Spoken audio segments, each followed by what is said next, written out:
Bueno, entonces, otra vez, muchas gracias por estar acá. Mi nombre es Rodrigo, voy a presentarles los bloqueadores neuromusculares. Y sí, haremos una breve introducción, hablaremos de generalidades, historia, un poquito de la fisiología, sobre la placa neuromuscular, cómo funcionan exactamente estos fármacos a nivel molecular, luego un poquito de la farmacología, de cómo clasificamos, cómo es la farmacocinética, la farmacodinámica. Luego abordaremos un poco cuándo está indicado, cómo monitoreamos la profundidad del bloqueo. Finalmente, una pequeña pauta de seguridad donde hablaremos sobre cómo revertimos un bloqueo neuromuscular, finalizando cuáles son los efectos adversos que uno tiene que tener en mente cuando estamos usando estas drogas. Entonces, hablemos un poco de las generalidades. ¿Qué son los bloqueadores neuromusculares? Son fármacos que bloquean la unión neuromuscular a través de la unión a receptores de acetilcolina. Entonces, lo que hacen es generar una parálisis a todos los músculos esqueléticos. Se dividen en dos grupos grandes dependiendo de su acción. Tenemos los despolarizantes, que su acción es ejercida a través de la unión del receptor, generar una despolarización que podría generar unas fasciculaciones asociadas a la administración, mientras que los no despolarizantes bloquean la unión de la acetilcolina al receptor, por lo tanto no hay una despolarización asociada. Son de gran utilidad para ayudar a procedimientos anestésicos. Podemos facilitar la intubación endotraqueal, facilitar la ventilación mecánica y permitir una relajación muscular intraoperativa. Pero antes de entrar en tema, me parece chévere que hablemos un poquito de la historia. Entonces, se reconoce que los indígenas suramericanos extraían un extracto crudo llamado curare de ciertos alcaloides de plantas como Strychnos y Condodendron, en el que tenemos un esquema a la derecha, y lo que los conquistadores observaron a la llegada a América es que cada vez que los soldados eran impactados con flechas, no morían del impacto de las flechas, sino que morían después de falla ventilatoria, ya que quedaban paralizados. En aquel momento, evidentemente, no hacían la conexión de que no, probablemente hay algo que esté bloqueando la unión, pero observaron adicionalmente que cuando iban a cazar, estos indígenas cuando le pegaban las flechas a los animales, ellos también morían paralizados. Pero al momento de ingerir esta carne, los indígenas no terminaban con falla ventilatoria. Entonces ahí se comenzó a ver que era un agente que paralizaba y que no tenía una difusión del tracto gastrointestinal. En cuanto más adelante, dos exploradores muy importantes, Walter Raleigh y Edward Bancroft, fueron los primeros en traer este alcaloide crudo de curare al viejo mundo. Sin embargo, de los primeros en describir el efecto biológico de este alcaloide fue Benjamin Collins Brodie, que al inyectarlo en animales pequeños notaba que dejaban de respirar y entraban en una parálisis flácida, pero podía mantenerlos con vida insuflando sus pulmones con un fuelle. Pero no fue hasta 1942 que dos científicos de un laboratorio americano, Bristol Myers Squibb, aislaron el principio activo del curare, que era la detuocurarina. Alrededor de este mismo tiempo, el doctor Harold Griffith, que era un anestesiólogo canadiense, junto a su equipo de residentes, eh, utilizaron por primera vez un bloqueador neuromuscular, que era la tubocurarina, y marcó la primera vez que en la anestesia se utilizaron bloqueadores de la placa neuromuscular para facilitar una cirugía. En 1957, Daniel Bovet fue otorgado el premio Nobel por varios hallazgos en neurotransmisores. Entre ellos fue el descubrimiento de la succinilcolina, que fue el primer bloqueador neuromuscular despolarizante que tenía una acción mucho más rápida que la de tubocurarina. Y para finalizar este breve recuento, en 1964 se aísla el pancuronio, siendo el primero de una nueva generación de bloqueadores no despolarizantes que buscaban mayor seguridad, una mayor utilidad en procedimientos a largo plazo como infusión, que no era tan factible con fármacos como la succinilcolina. Entonces, ya entrando en tema, hablemos un poquito de la fisiología y el mecanismo de acción. Entonces, recordemos que la unidad motora es la unidad funcional básica del músculo esquelético. Está compuesta por la motoneurona y las fibras musculares inervadas por esta. La motoneurona sale del asta ventral de la espina dorsal, viaja a través de unos axones muy largos a inervar fibras específicas de músculo. Si vemos acá, si fuéramos a hacer un zoom de este cuadrito acá, veríamos esto. Y acá les presento la placa neuromuscular. Es la porción, aquí se ve la porción terminal de la motoneurona separada por tan solo 20 nanómetros de la fibra muscular.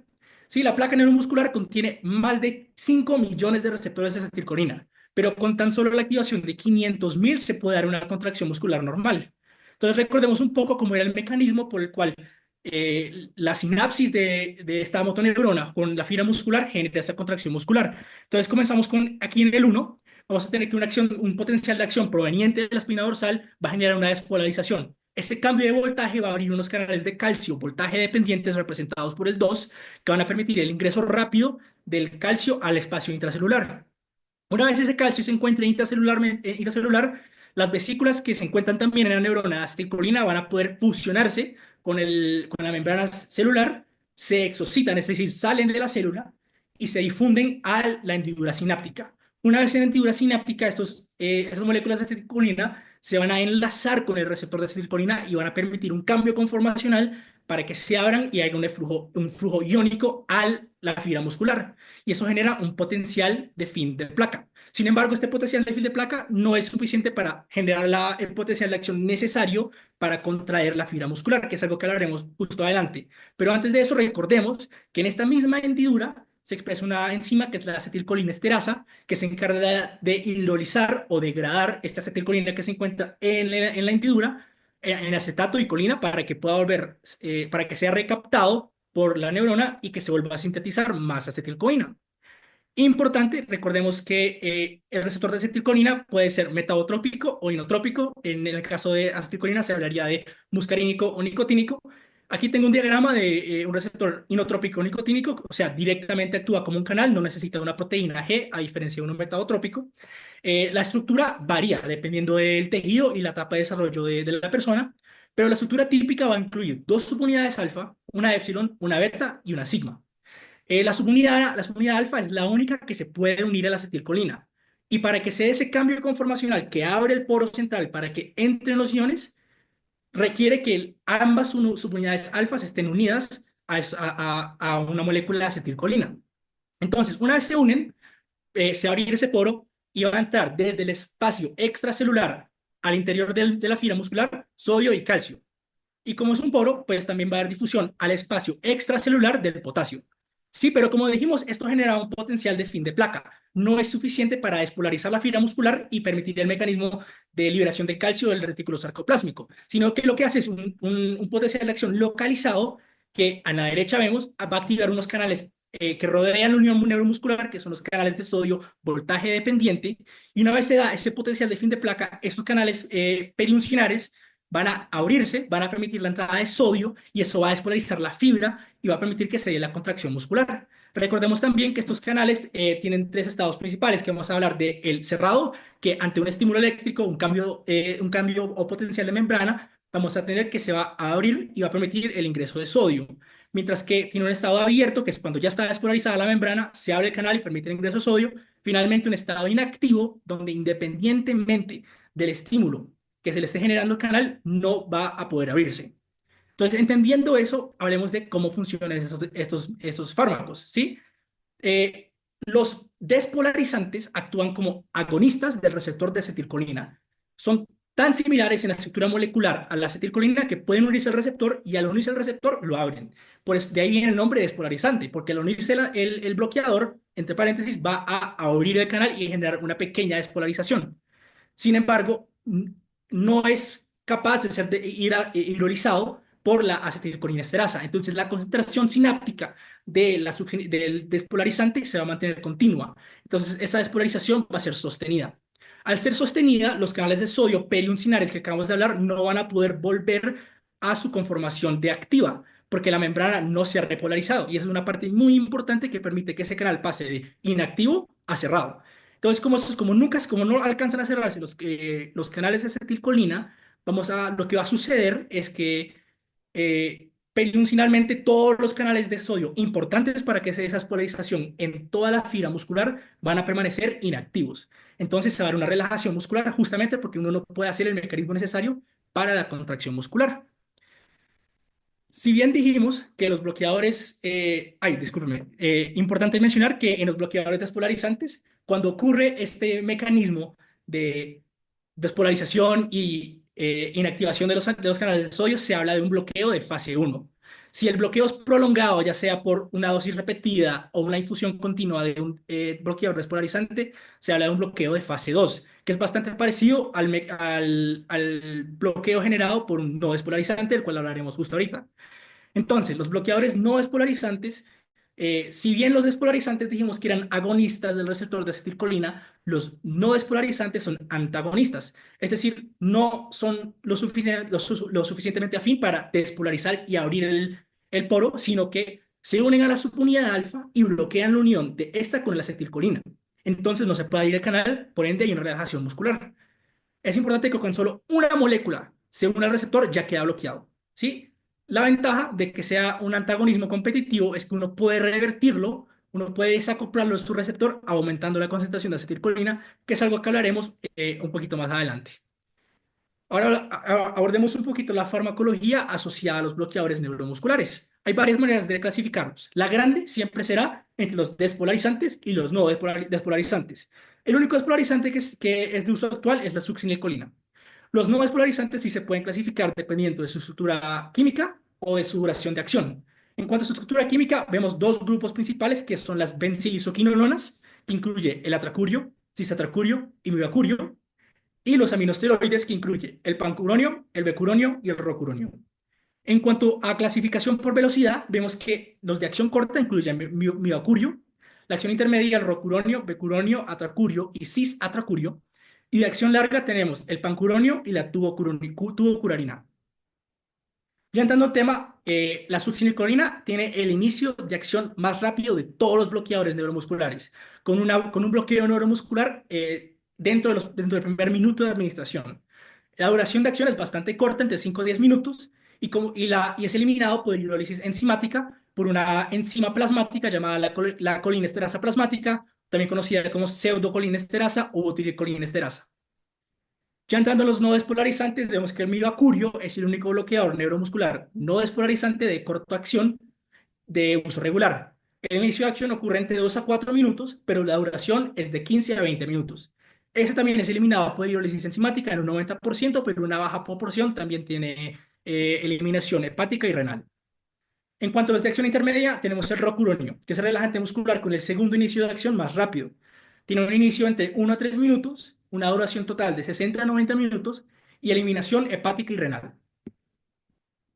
Otro de acción intermedia tenemos el becuronio, que es el que tiene el segundo inicio de acción más rápido de los no despolarizantes, es decir, que es muy útil a los pacientes que no por alguna razón no puedan recibir succinilcolina o rocuronio.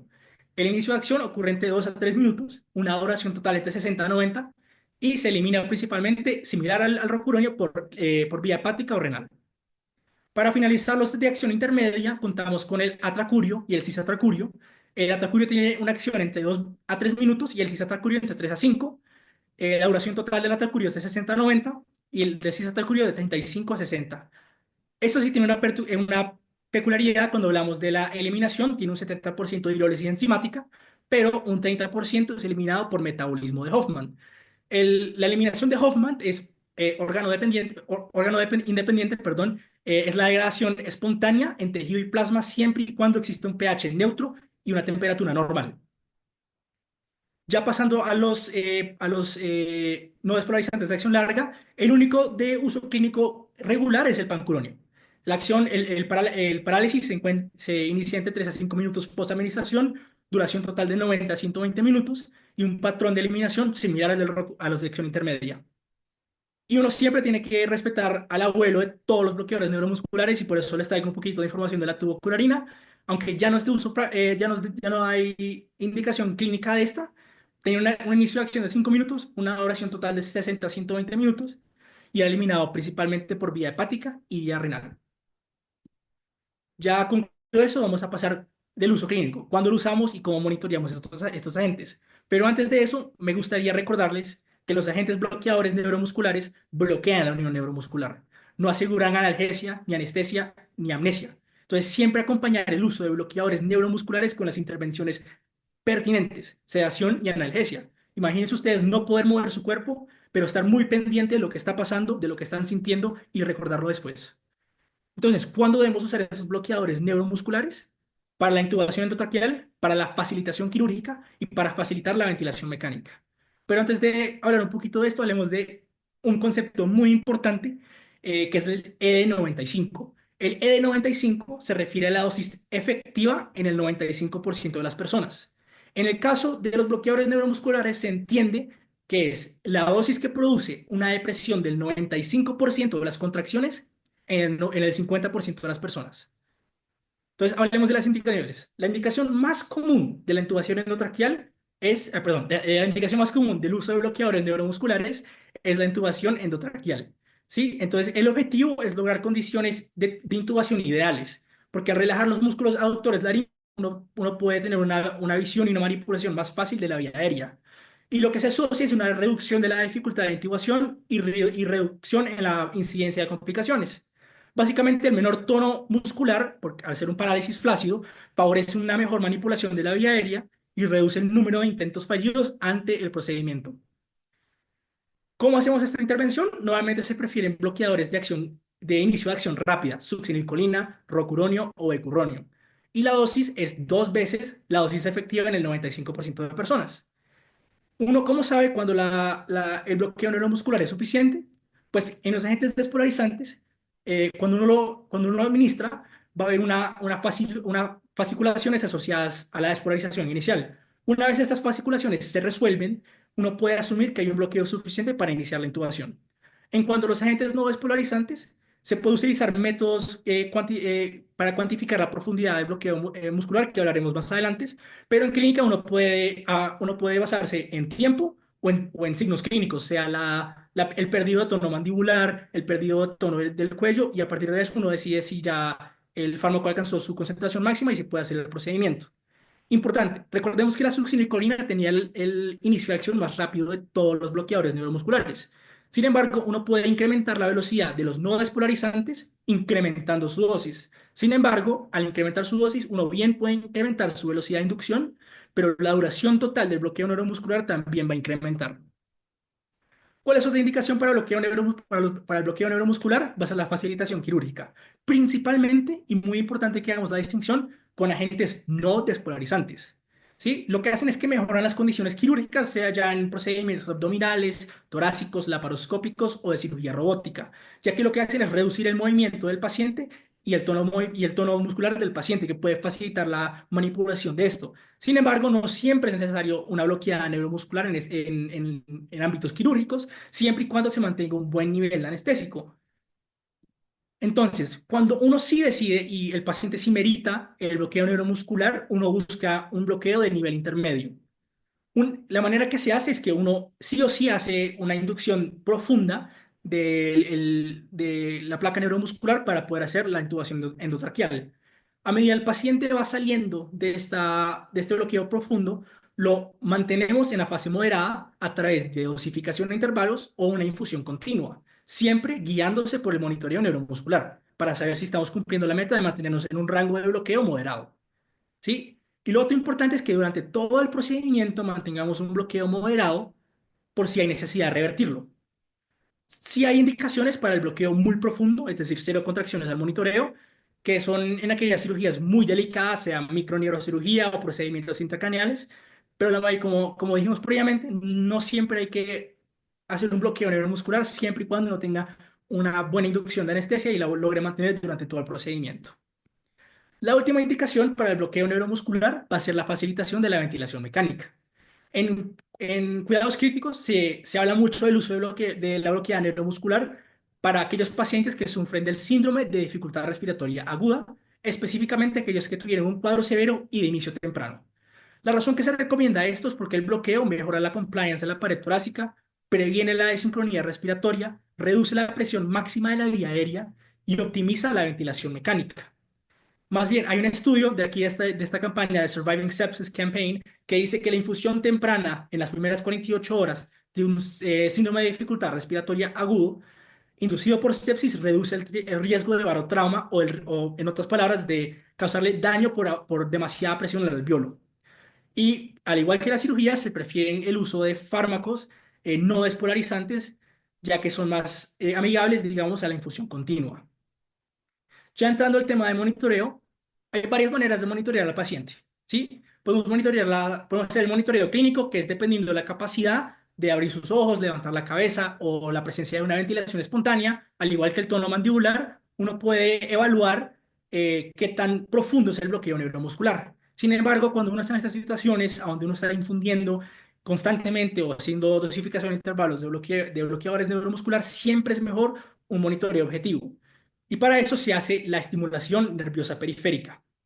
Al realizar un monitoreo del bloqueo neuromuscular, estimulamos un nervio específico para observar un grupo muscular correspondiente.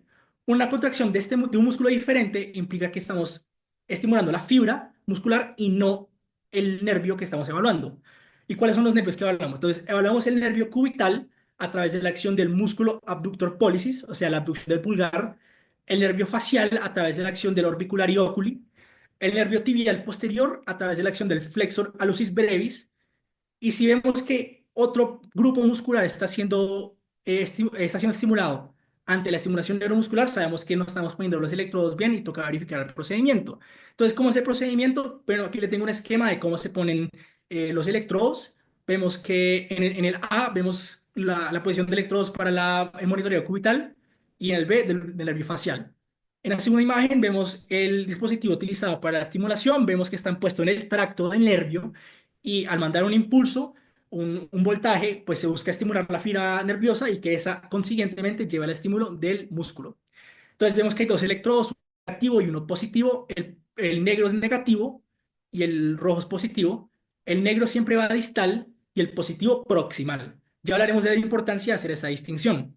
Aquí les traigo otra imagen donde vemos en la vida real cómo sería el setup, digamos, del monitoreo. Entonces tendremos los dos electrodos. Si vemos una abducción del pulgar, significa que lo estamos haciendo bien. Si vemos una flexión de los últimos dos dedos, hay que sospechar que estamos estimulando la fibra muscular, más no el nervio. Entonces, antes de hablar de cómo interpretamos el monitoreo neuromuscular, hablemos qué tiene que pasar justo antes.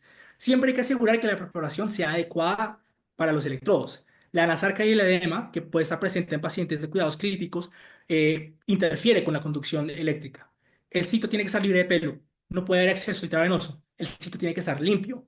En cuanto a la configuración, hay que asegurarse que los electrodos estén a 2,5 centímetros aparte y que el electrodo negativo esté distal. ¿Por qué? Porque si el positivo está distal, vamos a generar una hiperpolarización y si se genera una hiperpolarización, se va a necesitar más voltaje para alcanzar la misma respuesta que si lo hiciéramos correctamente. Lo otro es el concepto de la estimulación nerviosa supramáxima. Eso se entiende como el punto donde el aumento de voltaje no aumenta la fuerza de contracción. ¿Sí? Este punto se encuentra encontrando el punto máximo de contracción y uno sube 20% más. Y todo esto debe ocurrir justo antes de cualquier bloqueada neuromuscular para tener un baseline y asegurar que la seguridad sea la primera prioridad ante la intervención. Entonces, ¿cómo monitoreamos ya el bloqueo neuromuscular? Entonces, hay varios tipos de monitoreo. Está el train of four, que es el más común, el estallido doble, está la tetania, pero el más común, como dije, es el train of four o el tren de cuatro. Aquí se mandan cuatro estímulos de 0,2 milisegundos cada uno, separados por intervalos de 500 milisegundos. Cada estímulo del nervio debería generar una contracción, o sea, si lo tengo en el nervio cubital, pues debería haber una abducción del pulgar. En el paciente sin bloqueo vemos el patrón que está en imagen de la derecha, que va a ser cuatro estímulos de igual magnitud, y eso indica que no hay bloqueo neuromuscular. Y es importante, una vez iniciamos la infusión continua o la dosificación a intervalo de bloqueadores neuromusculares, que estemos constantemente revisando a ver si estamos cumpliendo la meta que nos pusimos ante la profundidad del bloqueo neuromuscular. Para eso le traigo los patrones de Train of Four. Entonces, como dijimos, el primero, cuatro contracciones de igual magnitud eh, separadas equitativamente, vamos a decir que son cuatro contracciones iguales, es decir, que es un bloqueo muy leve o una placa neuromuscular que no está bloqueada. El patrón de desvanecimiento, es decir, el primer estímulo es normal y va bajando de magnitud de contracción con cada estímulo, es el que se asocia a los no despolarizantes. Mientras que si son cuatro estímulos iguales pero de baja magnitud, se le llama constante y disminuido y se asocia a los despolarizantes. Pero como dijimos que la infusión principalmente se hace con los no despolarizantes, hablaremos de cómo interpretar el nivel de la profundidad de bloqueo neuromuscular usando el patrón de desvanecimiento.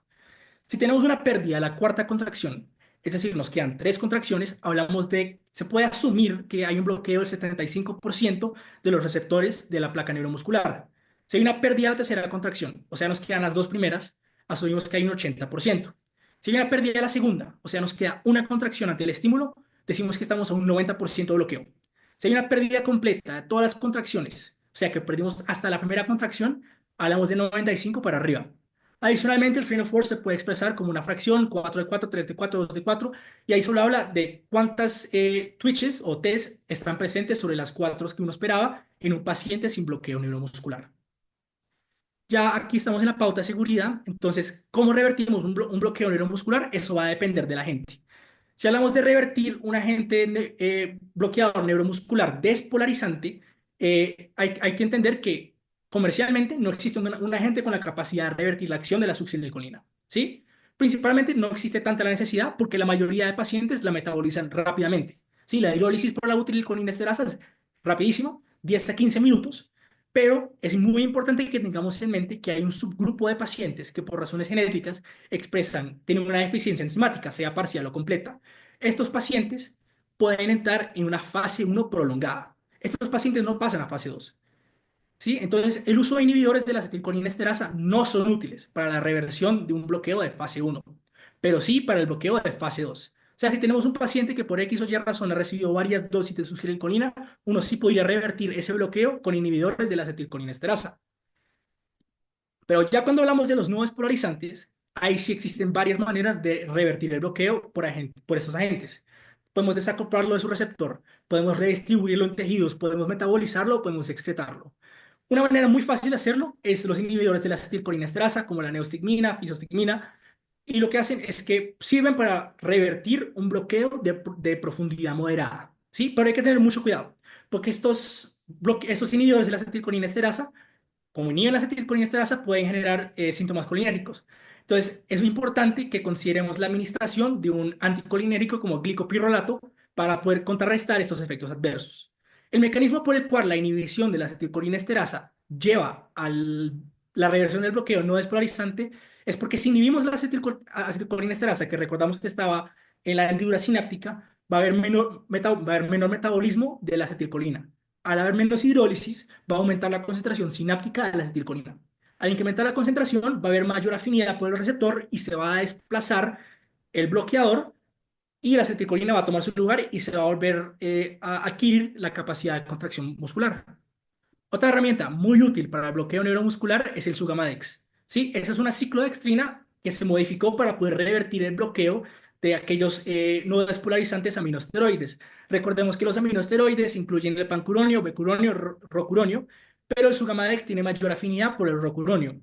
Lo que hace el Sugamadex es que genera un complejo en relación uno a uno con el bloqueador y rápidamente revierte el bloqueo. Lo otro que también es útil del Sugamadex es que sirve para bloqueos profundos. Y al no inhibir la acetilcolinesterasa, se evitan síntomas colinérgicos. Otra ventaja es que como su reacción es rápida, uno puede dar una dosis más alta de bloqueadores no despolarizantes, darle esa dosis de carga, inducir esa parálisis, intubar al paciente y rápidamente revertir el efecto sin tener ese bloqueo prolongado de hasta 90 minutos. Ya para finalizar, hablemos un poquito de efectos adversos. Sí, tenemos la hipercalemia, que es el principal efecto adverso asociado a los despolarizantes como la succinilcolina. La patofisiología asociada a este efecto adverso es que la despolarización de grupos musculares grandes lleva a que salga rápidamente el potasio intracelular. Aquí abajo les traigo otro diagrama del receptor de acetilcolina y recordemos que cuando se une la acetilcolina, el sodio y el calcio entran a la célula, pero el potasio que está intracelular va a salir hacia afuera. Y en estos grupos musculares que podrían tener miles de millones de receptores de acetilcolina, podrías subir el calcio sérico lo suficiente para incrementar los 0,5 miliequivalentes por litros. Por esta razón, la succinilcolina está contraindicada en hipercalemia o en condiciones de alto riesgo de hipercalemia, como las quemaduras, la rhabdomiólisis, las enfermedades musculares, las enfermedades desmielinizantes, lesiones del sistema nervioso central o la enfermedad cerebrovascular. ¿Sí? Perdón, el accidente cerebrovascular. Y la razón es porque la hipercalemia en esas enfermedades es consecuencia de una regulación a la arriba de receptores de acetilcolina. Y si aumentamos la expresión de receptores de acetilcolina, imagínense lo que hará un despolarizante que se une al canal y lo abre con los niveles séricos de potasio. Va a ser como dijimos, apenas salga ese potasio se va a generar una hipercalemia que podría generar una arritmia y llegar a la muerte del paciente. Otro efecto adverso severo asociado a la succinilcolina es la famosa hipertermia maligna. Sí, la succinilcolina es una sustancia, un fuerte detonante de la hipertermia maligna. La fisiopatología es que hay un receptor en el retículo sarcoplásmico llamado la rianodina que está mutado. ¿Sí? Al administrarse la succinilcolina, este va a abrirse, va a permitir la salida masiva de calcio Y a medida sale esa cantidad masiva de calcio, va a haber un aumento de la contractilidad muscular. A medida aumenta la contractilidad, aumenta el metabolismo. Y con un aumento del metabolismo hay un aumento en el consumo de oxígeno, en la producción de dióxido de carbono, en la producción de calor y la producción de lactato. Entonces, para revertir estos efectos adversos asociados a la hipertermia maligna, hay que rápidamente administrar el dantroleno, que es el tratamiento y lo que hace es un antagonista del receptor de rianodina. Y como vemos en esta imagen de acá abajo, literalmente lo que hace es que cierra el hueco, entonces no puede salir el calcio y se disminuye esa contractilidad muscular, entonces hay menor gasto metabólico. Hay otros efectos adversos que hay que tener en mente cuando hablamos de la succinilcolina. Sí, la mialgia, que está inducido por las fasciculaciones.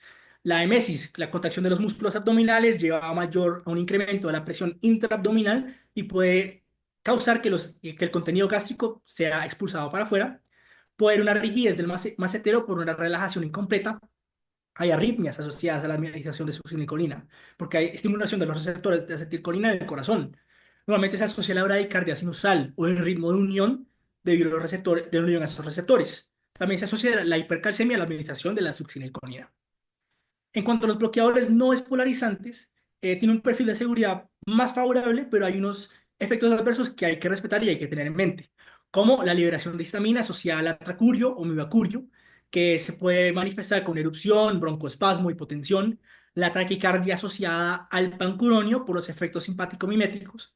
Tenemos la depresión respiratoria, que esto está asociado a cualquier bloqueador neuromuscular, y la patofisiología es que hay una parálisis de los músculos respiratorios. Disculpen, eh, ya una ventilación deficiente y una desaturación, y todo esto se perpetúa y podría generar una depresión respiratoria. Y muy importante en ámbitos de cuidados críticos es la miopatía de la enfermedad crítica, que se define como una cuadriaparesia, perdón, flácida sin alteración sensitiva. Y esto está asociado a la infusión continua de no despolarizantes por tiempo prolongado. Sí, aquí les traigo unas consideraciones. No me voy a parar a leerlas, pero recuerden otra vez las condiciones que sensibilizan a la hipercalemia. Recordemos que hay que tener en cuenta afectaciones orgánicas para el metabolismo de ciertos fármacos. Si tenemos un paciente con enfermedad hepática, pues de pronto no hay que darle un rocuronio porque pues es mayoritariamente de metabolismo hepático. ¿Sí? ¿Cuáles son las más consideraciones? En pacientes pediátricos, de pronto la succinilcolina no va a ser el agente más adecuado, porque en los pacientes pediátricos los no depolarizantes tienden a tener un inicio más rápido, y como son más seguros, es más favorable. En pacientes mayores, la duración puede ser prolongada. En pacientes obesos van a requerir una mayor dosis. En pacientes con enfermedad hepática o renal, eso afecta severamente el metabolismo, y aquí sí vale la pena utilizar agentes como el cisatraconio o el atraconio, que tienen metabolismo de Hoffman, que favorece un metabolismo órgano independiente. Y ya para finalizar, aquí les traigo unos mensajes que deberían llevarse a casa de la bloqueada neuromuscular. De nuevo, recordemos, los agentes bloqueadores neuromusculares no aseguran analgesia, anestesia o amnesia. Siempre acompañar cualquier bloqueo neuromuscular con la farmacoterapia adecuada para asegurar la analgesia y la sedación. Son herramientas útiles en el arsenal de un anestesiólogo, pero no son para todos los pacientes. Siempre hay que evaluar cada caso individualmente para determinar el beneficio de un bloqueo neuromuscular, porque todo viene con sus efectos adversos y sus complicaciones. Los agentes no despolarizantes tienen un perfil de seguridad mayor a lo de los agentes despolarizantes. Sin embargo, los despolarizantes son mucho más rápidos, y aunque los efectos adversos son más severos, son raros. Finalmente, el monitoreo es íntegro en cualquier intervención que incluya un bloqueo neuromuscular. Sí, porque hay que acompañar esta intervención para ver si estamos siguiendo metas, para ver si no estamos muy superficiales o muy profundos. Y la seguridad siempre debería ser la mayor preocupación ante cualquier intervención médica. Con eso les agradezco mucho su tiempo. Espero hayan aprendido y que hayan disfrutado la charla. Y pues sí, muchas gracias. Aquí les dejo mis fuentes.